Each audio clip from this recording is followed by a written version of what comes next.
കർത്താവായ യേശുക്രിസ്തുവിൻ്റെ സമാധാനം.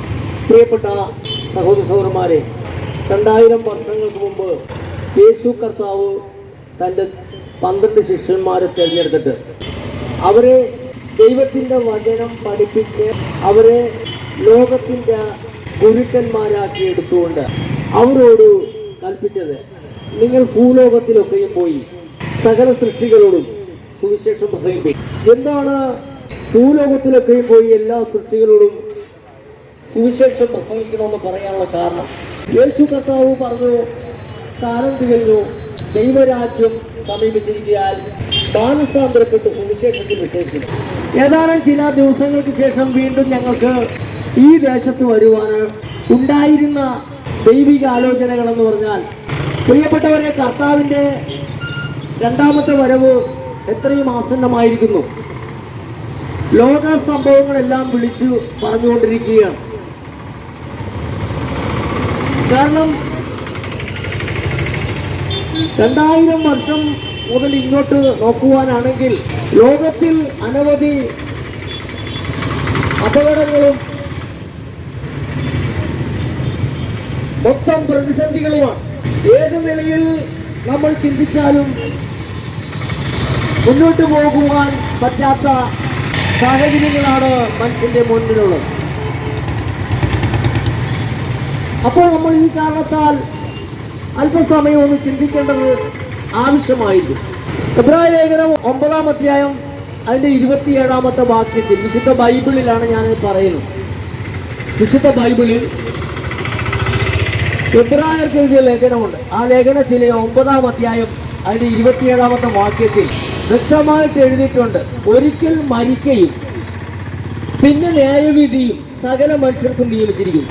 ലോകത്തിൽ വിശുദ്ധ ബൈബിൾ വിശ്വസിക്കുന്നവരാണ് 90% ആൾക്കാർ. കാരണം മറ്റേത് പുസ്തകങ്ങൾ വെച്ച് നോക്കിയാലും വിശുദ്ധ ബൈബിളിൽ എഴുതിയിരിക്കുന്ന ഓരോ സംഭവങ്ങളും വ്യക്തമായി അത് നടന്നുകൊണ്ടിരിക്കുക. കാരണം വിശുദ്ധ ബൈബിളിലാണ് പ്രവാചക പുസ്തകങ്ങളുള്ളത്. അങ്ങനെ ആ പ്രവാചക പുസ്തകങ്ങളിൽ പ്രവാചകന്മാരായിട്ടുള്ളവർ പരിശുദ്ധാത്മാ നിയോഗം പ്രാപിച്ച് അവർ പ്രവചിച്ചതാണ്. ഒരു മനുഷ്യന്റെ ബുദ്ധിയിൽ നിന്ന് വന്നതല്ല. അവർ പരിശുദ്ധാത്മാ നിയോഗം പ്രാപിച്ച് പരിശുദ്ധാത്മാവിൽ പ്രവചിച്ച സംഭവങ്ങളാണ് ഇന്ന് ലോകത്തിൽ നടന്നുകൊണ്ടിരിക്കുന്നത്. ഇന്ന് എവിടെ എന്തൊരു സംഭവം നടന്നാലും അത് വിശുദ്ധ ബൈബിൾ നമ്മൾ പരിശോധിച്ചാൽ കാണാൻ പറ്റും. കഴിഞ്ഞ 2004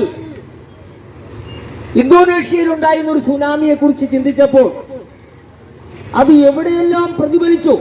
നമ്മുടെ അന്ധകാരനടിയിലും അതിൻ്റെ പ്രത്യാഘാതങ്ങളുണ്ടായി. 4 പേരുടെ ജീവൻ അപകടത്തിലായി. അങ്ങനെ ഓരോ പ്രദേശത്തും അതിൻ്റെതായ ആഘാതങ്ങളുണ്ടായി. ഇന്തോനേഷ്യയിൽ ഉണ്ടായിരുന്ന ഒരു ഭൂകമ്പമാണ്. പക്ഷെ അത് ഇവിടം വരെ വന്നു. തമിഴ്നാട്, തൂത്തുക്കുടി, കന്യാകുമാരി, തിരുവനന്തപുരം, അങ്ങനെ ആ പ്രദേശങ്ങൾ മുഴുവൻ നമ്മുടെ ഈ ഏരിയയിൽ എല്ലായിടത്തും തന്നെ അതിൻ്റെ പ്രത്യാഘാതങ്ങളുണ്ടായി. പ്രിയപ്പെട്ടവരെ, ഞാൻ അതിനെക്കുറിച്ച് ചിന്തിച്ചപ്പോൾ ഇതിങ്ങനെ സംഭവിക്കാനുള്ള കാരണങ്ങൾ എന്താണ്?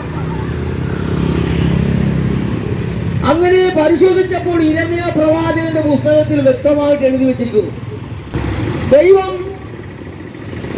സമുദ്രം ഉണ്ടാക്കിയപ്പോൾ ആ സമുദ്രത്തിന് അതിര് വെച്ചിരുന്നു. മണൽ കൊണ്ടാണ് അതിര് വെച്ചിരുന്നത്. ഒരു ശക്തിക്കും അതിൻ്റെ അതിര് തകർത്ത് കളയാൻ സാധിക്കത്തില്ല. എന്നാൽ അവിടെ എഴുതിയിരിക്കുന്നു, മനുഷ്യന്റെ അകൃത്യങ്ങൾ കൂടി വരുമ്പോൾ ആ പ്രദേശത്തെ നശിപ്പിക്കുവാൻ ഈ സമുദ്രത്തിന് കഴിയും എന്ന് വ്യക്തമായിട്ട് അവിടെ എഴുതിയിരിക്കുന്നു. അങ്ങനെ ഇന്ന് കാണുന്നതായ ഉരുളുപൊട്ടലുകളും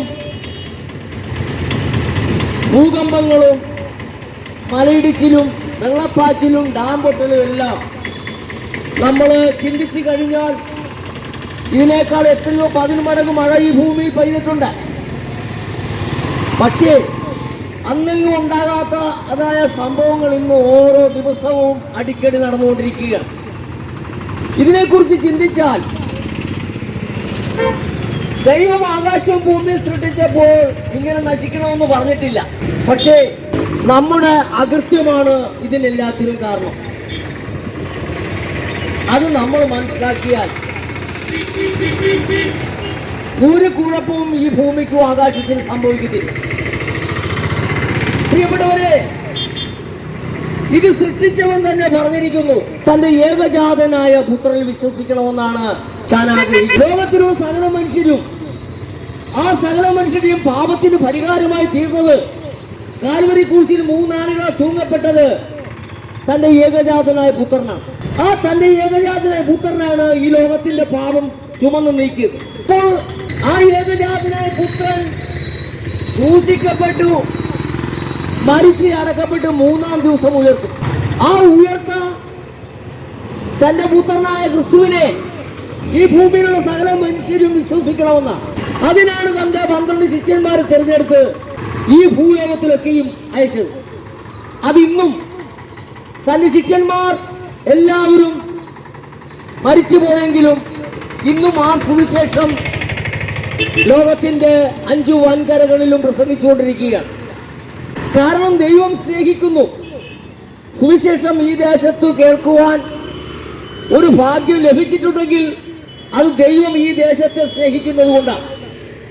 ദൈവം ആരും നശിച്ചു പോകണമെന്ന് ആഗ്രഹിക്കുന്നില്ല. ദൈവം ആഗ്രഹിക്കുന്നത് സകല മനുഷ്യരും നിത്യജീവനെ പ്രാപിക്കണമെന്നാണ്. അതിന് നിത്യജീവൻ പ്രാപിക്കണമെന്നുണ്ടെങ്കിൽ തന്റെ പുത്രനായ ക്രിസ്തുവിലാണ് പിതാവായ ദൈവം അനുഗ്രഹിച്ചിരിക്കുന്നത്, നമ്മളെ അനുഗ്രഹിച്ചിരിക്കുന്നത്. സകല ജനത്തെയും, ലോകത്തിലുള്ള സകല ജനത്തെയും അനുഗ്രഹിച്ചിരിക്കുന്നത് പിതാവായ ദൈവം അനുഗ്രഹിച്ചത് പുത്രനെയാണ്. പുത്രനിൽ കൂടിയാണ് നമ്മളെ അനുഗ്രഹിച്ചിരിക്കുന്നത്. അതുകൊണ്ടാണ് പുത്രനെ വിശ്വസിക്കണമെന്ന് പറയുന്നത്. നമുക്ക് നിത്യജീവനുണ്ട്. പുത്രനെ വിശ്വസിക്കുന്നവന് നിത്യജീവൻ ഉണ്ടെന്നാണ് തിരുവെടുത്ത് പറയുന്നത്. അതുമാത്രമല്ല, ഈ ഭൂമിയിലുള്ള സകല മനുഷ്യർക്കും എന്തു വേണമെന്നുണ്ടെങ്കിലും എല്ലാം തരുവാനായിട്ട് ദൈവം ഈ യേശു കർത്താവിനെ കർത്താവും ക്രിസ്തുവുമാക്കി വെച്ചിരിക്കുകയാണ്. നമുക്ക് എന്തു വേണം? ഒരു രോഗം വന്നാൽ യേശുവിനോട് നമുക്ക് പ്രാർത്ഥിക്കാം. പ്രാർത്ഥിച്ച് നമുക്ക് ഡോക്ടറിന്റെ അടുക്കൽ പോകാതെ നമുക്ക് ആ രോഗം സൗഖ്യമാകുവാൻ സാധിക്കും. പ്രിയപ്പെട്ടവരെ, നമുക്ക് എന്ത് ആവശ്യമുണ്ടെങ്കിലും നമുക്ക് യേശുവിനോട് നമുക്ക് ചോദിക്കാം. അപ്പോൾ യേശുവിനെ നമുക്ക് വേണ്ടി പിതാവായ ദൈവം ഭൂമിയിലേക്ക് നമുക്ക് വേണ്ടി അയച്ചിരിക്കുകയാണ്, നമ്മുടെ എല്ലാ വിഷയങ്ങൾക്കും മറുപടി തരുവാനായിട്ട്. ആ യേശുവിനെ ലോകത്തിലുള്ള ജനങ്ങൾ, സകല ജനങ്ങളും സകല ജാതികളും വിശ്വസിക്കണമെന്നാണ് പിതാവായ ദൈവം ആഗ്രഹിക്കുന്നത്. അതുകൊണ്ടാണ് ഇന്നും ഈ സുവിശേഷം ഈ ചേർത്തല പ്രദേശത്തും പ്രസംഗിച്ചുകൊണ്ടിരിക്കുന്നത്. ദൈവസ്നേഹമാണ്. നമ്മൾ തന്റെ ഏകജാതനായ പുത്രനെ വിശ്വസിക്കണമെന്ന് മാത്രമേ പറയുന്നുള്ളൂ, വേറെ ഒന്നും പറയുന്നില്ല. നമുക്കൊരു ഭാരവും വരുന്നില്ല. തന്റെ ഏകജാതനായ പുത്രനെ വിശ്വസിക്കുന്നവൻ നശിച്ചു പോകാതെ നിത്യജീവൻ പ്രാപിക്കേണ്ടതിന് ദൈവം അവനെ നൽകുവാൻ തക്കവണ്ണം ലോകത്തെ സ്നേഹിച്ചു. നമ്മളെ സ്നേഹിച്ചത് തന്റെ ഏകജാതനായ പുത്രനെ കാൽവരി ക്രൂശിൽ കൊല്ലുവാനായിട്ട് ഏൽപ്പിച്ചു തന്നുകൊണ്ടാണ് നമ്മൾ സ്നേഹിച്ചിരിക്കുന്നത്. ആ പിതാവായ ദൈവത്തിന്റെ ആ മഹാസ്നേഹമാണ് ഇന്ന് ഈ ചേർത്തലയുടെ പ്രദേശത്തും കടന്നു വന്നിരിക്കുന്നത്. ദൈവ സ്നേഹമാകും. അതുകൊണ്ട് എന്തുകൊണ്ടാണ് ഈ പ്രദേശത്ത് ഇപ്പോൾ പല നാളുകളായിട്ട് കടന്നു വരുന്നുണ്ട്, മറ്റുള്ളവരുമൊക്കെ വരുന്നുണ്ടല്ലോ? എന്തുകൊണ്ടാണ്? കാലം തികഞ്ഞു. കാലം തികഞ്ഞു. ദൈവരാജ്യം സമീപിച്ചിരിക്കുന്നു. മാനസാന്തരപ്പെട്ട് സുവിശേഷത്തിൽ വിശ്വസിക്കുന്നു. നമുക്ക് എല്ലാവരും ഈ ഭൂമിയിൽ കാണുന്ന നമ്മളെല്ലാവരും ജനിച്ചിട്ടുള്ള എല്ലാവരും ഒരു ദിവസം മരിച്ചു പോകും. എന്നാൽ മരണശേഷം നമുക്കൊരു ന്യായവിധിയുണ്ട്. ഒരു മനുഷ്യന്റെ മരണം വരെയും ദൈവം ആരെയും ശിക്ഷിക്കുന്നില്ല. സത്യമായിട്ട് പറയണം, ദൈവം ആരെയും ശിക്ഷിക്കുന്നില്ല. മരണം വരെയും ദൈവം ആരെയും ശിക്ഷിക്കുന്നില്ല. ദൈവം സ്നേഹമാകും. പക്ഷേ മരണശേഷം ഒരു ന്യായവിധിയുണ്ട്. ദൈവത്തിന്റെ ദീർഘക്ഷമ അത്രയും വലുതാണ്. അപ്പോൾ ആ ദൈവത്തിന്റെ ദീർഘക്ഷമ ഉള്ളതുകൊണ്ടാണ് നമ്മൾ ഇങ്ങനെയൊക്കെ നമ്മൾ മുന്നോട്ട് പോയിക്കൊണ്ടിരിക്കുന്നത്. ദൈവത്തിന്റെ ദീർഘക്ഷമ എന്ന് തീരും എന്ന് ചോദിച്ചാൽ മരണശേഷമാണ് ദൈവത്തിന്റെ ദീർഘക്ഷമ തീരുന്നത്. ഒരു കുഞ്ഞ് ജനിച്ചാൽ ആ കുഞ്ഞ് ജനിച്ച് വളർന്ന് അവൻ നല്ല യൗവനക്കാരായി വളർന്നു വന്ന് അവൻ അവസാനം പ്രായം ചെന്ന് മരണത്തോട് അടുക്കുന്നത് വരെയും ദൈവം അവനെ സ്നേഹിച്ചുകൊണ്ട് തന്നെ ഇരിക്കുകയാണ്. അവൻ ചെയ്ത കുറ്റകൃത്യങ്ങളൊന്നും ദൈവം ഓർക്കുന്നില്ല. അപ്പോൾ പക്ഷെ ഒരു വിഷയം മാത്രമേ ഉള്ളൂ. നമുക്ക് വേണ്ടി, നമ്മുടെ പാപത്തിന് വേണ്ടി പരിഹാരമായി തീർന്ന തൻ്റെ ഏകജാതനായ പുത്രനെ നാം വിശ്വസിക്കണം. അതാണ് ദൈവത്തിനുള്ള ഏറ്റവും പ്രധാനപ്പെട്ട ഒരു വിഷയത. തൻ്റെ പുത്രനെ വിശ്വസിക്കണം. പിതാവിനെ ആർക്കും ഇതുവരെ കാണുവാൻ സാധിച്ചിട്ടില്ല. ദൈവത്തെ ആരും ഒരു നാളും കണ്ടിട്ടില്ല. ആ ദൈവം സ്വർഗത്തിൽ ഇരുന്നു കൊണ്ട് തന്നെ ദൈവത്തിന്റെ പ്രവൃത്തി തന്റെ ഏകജാതനായ പുത്രനിൽ കൂടെ പ്രവർത്തിച്ചുകൊണ്ടിരിക്കുന്നു. പുത്രൻ മരിച്ചു സ്വർഗത്തേക്ക് പോയെങ്കിലും പരിശുദ്ധാത്മാവിനെ നമുക്ക് നൽകിയിട്ടുണ്ട്. ആ പരിശുദ്ധാത്മാവ് ഏതൊരു വ്യക്തിയുടെ ഹൃദയത്തിലുണ്ടോ ആ വ്യക്തിയും ആ ദൈവത്തിന്റെ ഇഷ്ടം ചെയ്തുകൊണ്ടിരിക്കും, ദൈവത്തിന്റെ ആലോചന പറഞ്ഞുകൊണ്ടിരിക്കും. അതുകൊണ്ടാണ് പ്രവാചകന്മാരൊക്കെ പ്രവാചക പുസ്തകങ്ങളിൽ വ്യക്തമായിട്ട് പ്രവാചക വാക്യങ്ങൾ എഴുതി വച്ചിരിക്കുന്നത്. അതെല്ലാം നിവർത്തിക്കാനുള്ളതുകൊണ്ട് നിവർത്തിച്ചതുണ്ട്, ഇനിയും നിവർത്തിക്കാനുള്ളതുണ്ട്. നമ്മളത് കേൾക്ക് വിശ്വസിക്കേണ്ടവരാണ് നമ്മൾ. അതുകൊണ്ട് പ്രിയപ്പെട്ടവരെ, നമ്മളിവിടെ ഈ ഭൂമിയിൽ നിന്ന് ആരൊക്കെ മാറ്റപ്പെട്ടിട്ട് ഉണ്ടോ അവർക്കെല്ലാവർക്കും ന്യായവിധി വന്നു കഴിഞ്ഞിരിക്കുക. എന്നാൽ തന്റെ ഏകജാതന പുത്രനെ വിശ്വസിച്ച് പിതാവിന്റെ ഇഷ്ടമനുസരിച്ച് ജീവിക്കുന്ന ഒരു വ്യക്തിയാണെങ്കിൽ ആ വ്യക്തിയുടെ ആത്മാവ് ഇന്ന് വിശ്രമ സ്ഥലത്ത് കാണും. രണ്ട് വഴികളുണ്ടെന്നാണ് യേശു കർത്താവ് പറഞ്ഞത്. നിങ്ങളുടെ മുമ്പിൽ രണ്ട് വഴികളുണ്ട്. ഒന്ന് വിശ്രമ സ്ഥലവും മറ്റൊന്ന് യാതനാ സ്ഥലവുമാണ്. ആ യാതനാ സ്ഥലത്ത് പോയ ഒരു ധനവാനെ യേശു നമുക്ക് പരിചയപ്പെടുത്തി തന്നിട്ടുണ്ട്. ഒരു ധനവാനായ ഒരു മനുഷ്യനുണ്ടായിരുന്നു. അവൻ ജീവിതത്തിൽ സുഖിച്ച് ജീവിച്ച ഒരു വ്യക്തിയാണ്. അദ്ദേഹത്തിന്റെ പടിപ്പുറയിൽ ഒരു കുഷ്ഠരോഗം പിടിച്ചു കിടക്കുന്ന ഒരു ലാസർ ഉണ്ടായിരുന്നു. ആ ലാസർ ഈ ധനവാന്റെ പടിപ്പുറയിലാണ് കിടന്നുകൊണ്ടിരുന്നത്. ആ ലാസർ എന്ന് പറഞ്ഞ ഈ ദീനക്കാരൻ അദ്ദേഹത്തിന്റെ മുറിവുകളൊക്കെ എല്ലാം വെയിലിന്റെ ചൂട് കൊള്ളുമ്പോൾ തന്നെ ചൊറിഞ്ഞ് ബുദ്ധിമുട്ടുണ്ടാക്കാറുണ്ട്. പക്ഷെ ആരും സഹായിക്കുവാനില്ല. നായ്ക്കൾ വന്ന് നക്കുമ്പോഴാണ് അദ്ദേഹത്തിന് ആശ്വാസം കിട്ടുന്നത്. എന്തുകൊണ്ടാണ് ഈ ധനവാന്റെ പടിപ്പുരയ്ക്കൽ വന്ന് കിടക്കുന്നത്? ധനവാന്റെ വീട്ടിൽ അനേകർ വന്ന് ഭക്ഷണം കഴിച്ചു പോകാറുണ്ട്. അപ്പോൾ അവരുടെ അപ്പനുറുക്കുകൾ, മേശയിൽ വീഴുന്ന അപ്പനുറുക്കുകൾ കിട്ടും എന്ന് കരുതി വന്ന് കിടക്കുകയാണ്. എന്നാൽ ഒരു ദിവസം ആ ധനവാനും മരിച്ചു, മറ്റൊരു ദിവസം ലാസറും മരിച്ചു. ധനവാനെ ആഡംബരത്തോടുകൂടി അദ്ദേഹത്തെ കൊണ്ടുപോയി കുളിച്ചു മൂടി. ലാസർ മരിച്ചിട്ട് ലാസറിനെ ശവമെടുക്കാൻ പോലും ആരുമില്ലായിരുന്നു. അദ്ദേഹം നിറഞ്ഞവരാണ്. അദ്ദേഹത്തെ കണ്ടിട്ടുള്ളവരെല്ലാം മാറിപ്പോകുകയാണ്. അദ്ദേഹം മരിച്ചു കിടക്കുന്നു. എന്നാൽ ഏതാനും ചില സമയം കഴിഞ്ഞപ്പോൾ ദൈവത്തിന്റെ ദൂതന്മാർ വന്നാണ് അദ്ദേഹത്തിന്റെ ഡെഡ് ബോഡി എടുത്തുകൊണ്ടുപോയി. എന്നാൽ ഈ ധനവാൻ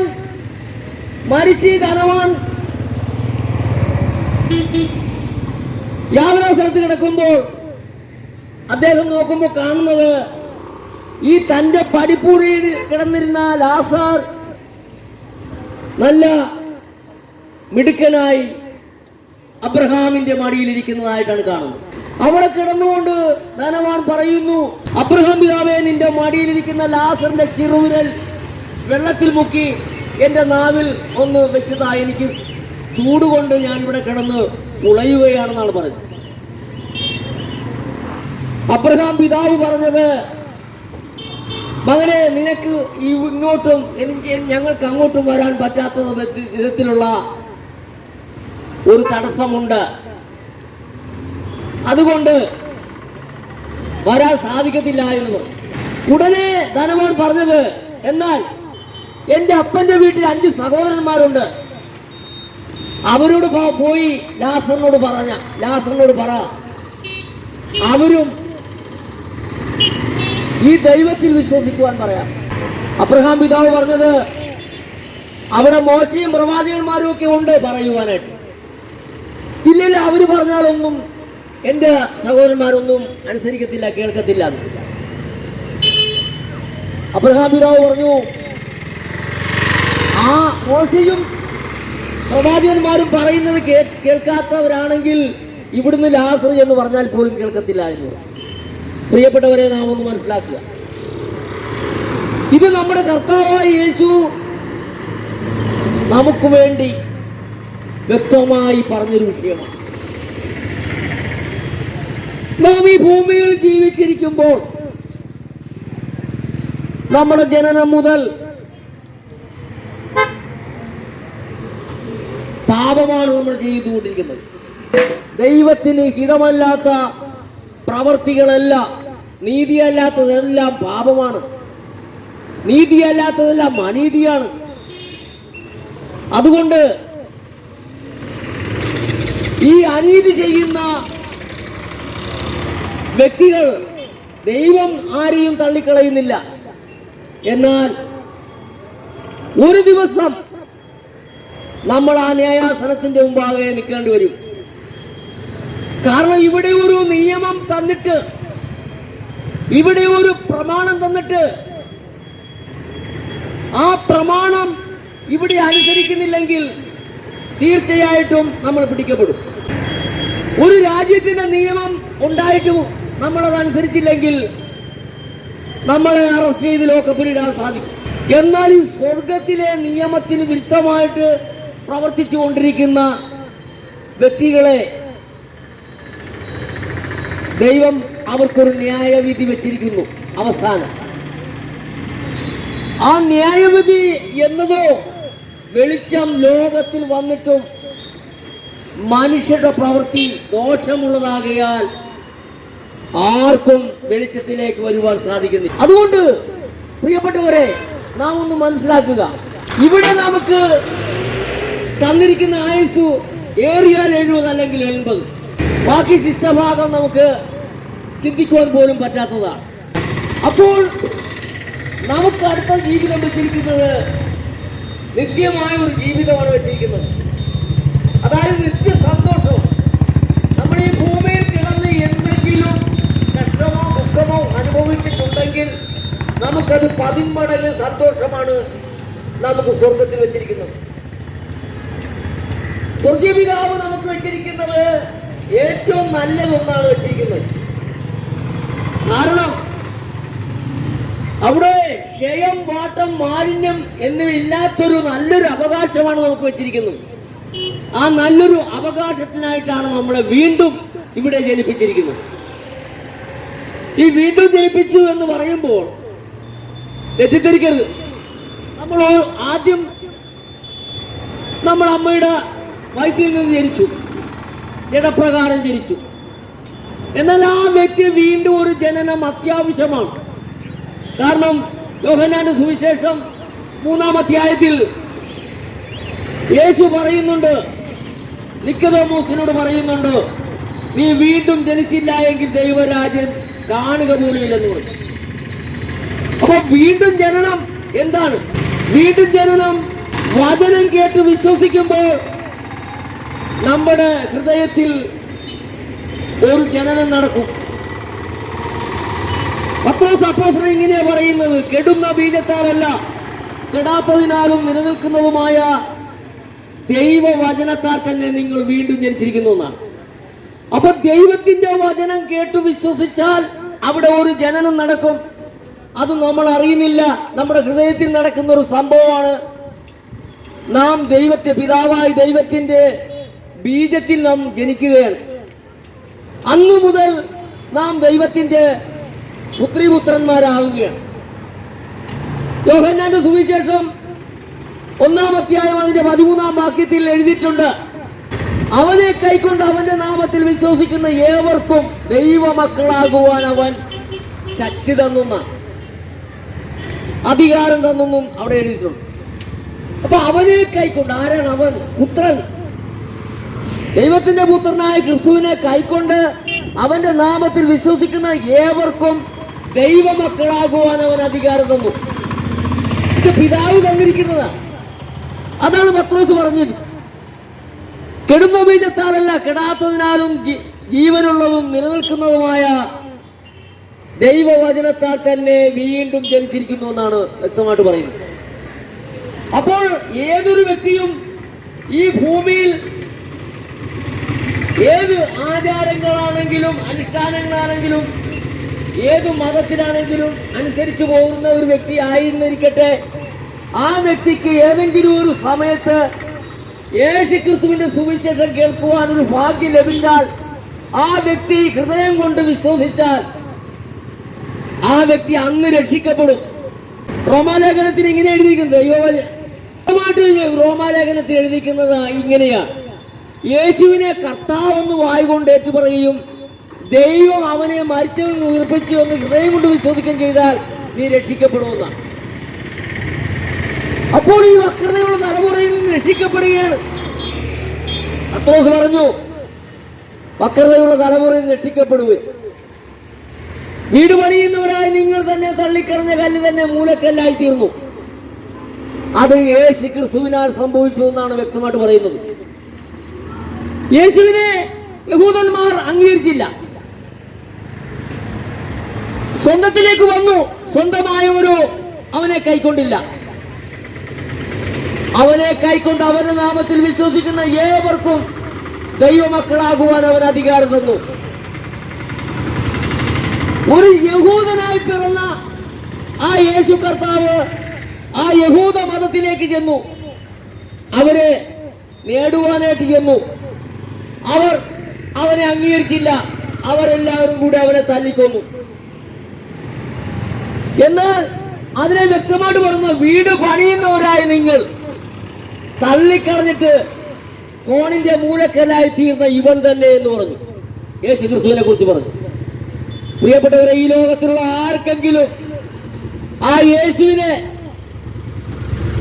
കർത്താവെന്ന് വായുകൊണ്ട് ഏറ്റു പറയുകയും ദൈവം അവനെ മരിച്ചവനെന്ന് ഉയർപ്പിച്ചു എന്ന് ഹൃദയം കൊണ്ട് വിശ്വസിച്ചാൽ ഇന്ന് ആ വ്യക്തി രക്ഷിക്കപ്പെടും. ആ വ്യക്തി സ്വർഗീയ പിതാവിന്റെ മകനായി തീരുകയാണ്. അവനെ കൈക്കൊണ്ട് അവന്റെ നാമത്തിൽ വിശ്വസിക്കുന്ന ഏവർക്കും ദൈവമക്കളാകുവാൻ അവൻ അധികാരം തന്നു. അതുകൊണ്ട് പ്രിയപ്പെട്ടവരെ, അങ്ങനെ ദൈവമക്കളായി തീർന്നവർ ദൈവത്തിന്റെ വചനം കേൾക്കും, അത് ഗ്രഹിക്കും, അതനുസരിച്ച് ജീവിക്കും. അവരെ കുറിച്ച് ഈ ലോകത്തിന് അഭിമാനകരമാകും. അവരാരെയും പിടിച്ചു പറിക്കുവാൻ പോകില്ല, അവരാരെയും ഉപദ്രവിക്കാൻ പോകത്തില്ല. അവരെല്ലാവരും സ്നേഹിക്കും. കാരണം അവരെ പഠിപ്പിച്ചിരിക്കുന്നത് ശത്രുക്കളെ സ്നേഹിപ്പിക്കുന്ന, നിങ്ങളെ ഉപദ്രവിക്കുന്നവർക്ക് വേണ്ടി പ്രാർത്ഥിപ്പിക്കുന്ന, അങ്ങനെ നിങ്ങൾ ദൈവത്തിന്റെ പുത്രന്മാരെന്ന് വിളിക്കപ്പെടുന്ന, സമാധാനം ഉണ്ടാക്കുന്നവർ ഭാഗ്യവാന്മാർ, അവർ ദൈവത്തിന്റെ പുത്രന്മാരെന്ന് വിളിക്കപ്പെടും. ഇതെല്ലാം യേശു കർത്താവ് വ്യക്തമായി പഠിപ്പിച്ചിട്ടുണ്ട്. അങ്ങനെ തന്നെ 12 അപ്പോസ്തലന്മാരും അതനുസരിച്ച് ജീവിച്ചു വന്നവരാണ്. അവരെല്ലാം കൊല്ലുവാൻ വന്നപ്പോൾ പറഞ്ഞു, എന്നെ തലകീഴായി വേണം എനിക്കൊന്നു എന്ന് പറഞ്ഞ് തലകീഴായി മരിക്കുകയാണ് ചെയ്തത്. വെട്ടിക്കൊല്ലുവാൻ വന്നോട് പറഞ്ഞു, കൊന്നോളൂ, കുഴപ്പമില്ല, സന്തോഷത്തോടെ സ്വീകരിക്കാൻ തയ്യാറെന്ന് തോന്നുന്നു. അതാണ് അവരെ പഠിപ്പിച്ചത്. അവരോട് പറഞ്ഞാൽ ഒരു നാഴിക നടക്കാൻ പറഞ്ഞാൽ 2 നാഴിക നടക്കും. അവരുടെ വലത്തെ കർണത്തിൽ കഴിച്ചാൽ അവർ അടുത്ത കർണവും കാണിച്ചു കൊടുക്കും. ഇതാണ് അവരെ പഠിപ്പിച്ചത്. അതുകൊണ്ട് പ്രിയപ്പെട്ടവരെ, കാലം തികഞ്ഞിരിക്കുന്നു. അങ്ങനെ ഒരു ജീവിതം ദൈവം നമ്മളെ കുറിച്ച് ആഗ്രഹിക്കുകയാണ് എല്ലാവർക്കും. ആ കർത്താവിന്റെ ശിഷ്യന്മാർ എങ്ങനെ ഭൂമിയിൽ ജീവിച്ചു? അതേപോലെ നമ്മളെല്ലാവരും ജീവിക്കുവാനായിട്ട് ദൈവം ആഗ്രഹിക്കുന്നു. ദൈവം അതിനുവേണ്ടി നമുക്ക് ആയുസ് തന്നിരിക്കുന്നു. ദൈവം നമ്മളെ കരുതുന്നു. ഈ കാണുന്ന ചാറിയത് റോഡേ കൂടി നമ്മൾ അങ്ങോട്ടും ഇങ്ങോട്ടും പോകുന്നു. നമ്മൾ ഇവിടെ നോക്കുമ്പോൾ ഭൂമി പരന്നു കിടക്കുന്നു. പക്ഷെ ഇത് സൃഷ്ടിച്ചവൻ ഏതു നിമിഷവും ഇത് തകരാം. പക്ഷേ ദൈവത്തിന്റെ കരം കൊണ്ട്, ആ വലം കരം കൊണ്ട് സൂക്ഷിക്കുന്നത് കൊണ്ടാണ് നമ്മൾ ഇവിടെ ഇരിക്കുന്നത്. നമ്മൾ ഇതിന്റെ താഴെയെല്ലാം ഭയങ്കര വെള്ളമാണ്. ഈ വെള്ളത്തിന്റെ മുകളിൽ നമ്മളൊരു പുഴയിൽ കൂടെ ഒഴുകി നടക്കുന്ന ഒരു പായിൽ പോലെയാണ് നമ്മൾ ഇരിക്കുന്നത്. ഏത് നിമിഷവും എന്തും സംഭവിക്കാം. പക്ഷേ ദൈവത്തിന്റെ സൂക്ഷിപ്പും കാവലും ഉള്ളത് കൊണ്ടാണ് നാം ഈ ഭൂമിയിൽ ഇങ്ങനെ നാം മാന്യമായി നടക്കുന്നത്. അതുകൊണ്ട് പ്രിയപ്പെട്ടവരെ, നമ്മുടെ ഒരു അഹങ്കാരവും ഭൂമിയിൽ നടക്കില്ല.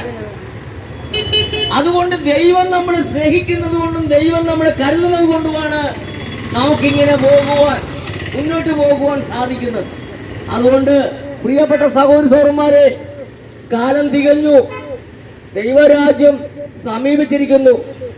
മാനസാന്തരപ്പെട്ട് സുവിശേഷത്തിൽ വിശ്വസിപ്പിൻ. കാരണം ഒരു വലിയ ന്യായവിധിയുണ്ട്. ആ ന്യായവിധി നമുക്ക് വേണ്ടിയല്ല. അവിടെ ഒരു തീത്തടാകമുണ്ട്. ആ തീത്തടാകം നമുക്ക് വേണ്ടിയല്ല. അത് സൃഷ്ടിച്ചിരിക്കുന്നത് സാത്താനും അവന്റെ സൈന്യത്തിനു വേണ്ടിയാണ്. പക്ഷേ പ്രിയപ്പെട്ടവരെ, നമുക്കൊരു പ്രമാണമുണ്ട്, നമുക്കൊരു നീതിയുണ്ട്. നമ്മൾ ആ നീതി ചെയ്തില്ലെങ്കിൽ നമ്മളും ആ സാത്താനും അവന്റെ സൈന്യത്തിന് ഒരുക്കിയിരിക്കുന്ന ആ തീത്തടാകത്തിലേക്ക് പോകേണ്ടി വരും. അവിടെ നിത്യകാലമാണ്. അവിടെ മരണമില്ല. മരണത്തിന്റെ അധികാരിയായ പിശാചിനെ ജീവപര്യന്തം തടവിലാക്കി കഴിഞ്ഞിരിക്കുന്നു. അതുകൊണ്ട് പിന്നെ ഒരു മനുഷ്യന് മരണമില്ല. യുഗായുഗം ആ തീത്തടാകത്തിൽ കിടന്ന് വേദന അനുഭവിക്കേണ്ടി വരും. അതുകൊണ്ട് മാത്രമാണ് ഇന്ന് ഈ ചേർത്തല ഈ ദേശത്തോട് എനിക്ക് വിളിച്ചു പറയാനുള്ളത്. അതുകൊണ്ട് പ്രിയപ്പെട്ടവരെ, നമുക്ക് വേണ്ടി വില കൊടുത്തവൻ, നമുക്ക് വേണ്ടി അടികൊണ്ടവൻ, നമുക്ക് വേണ്ടി രക്തം മുഴുവൻ ഊറ്റിത്തന്നവൻ, അവൻ പറയുന്നു, കാലം തികഞ്ഞിരിക്കുന്നു, ദൈവരാജ്യം സമീപിച്ചിരിക്കുന്നു, മാനസാന്തരപ്പെട്ട് സുവിശേഷത്തിൽ വിശ്വസിപ്പിൻ. കാരണം ഇനി നമ്മുടെ മുമ്പിൽ സമയമില്ല. മരണശേഷം ഒരു ന്യായവിധിയുണ്ട്. ആ ന്യായവിധി അകപ്പെടാതിരിക്കുവാനാണ് ഇന്ന് ഈ ദേശത്ത് സത്യസുവിശേഷവുമായി കടന്നു വരുവാനിടയായത്.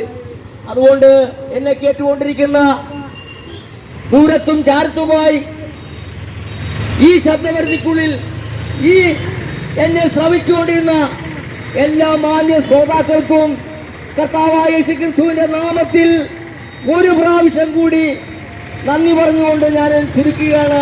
ദൈവം നിങ്ങളെ എല്ലാവരെയും സമൃദ്ധമായി അനുഗ്രഹിക്കട്ടെ.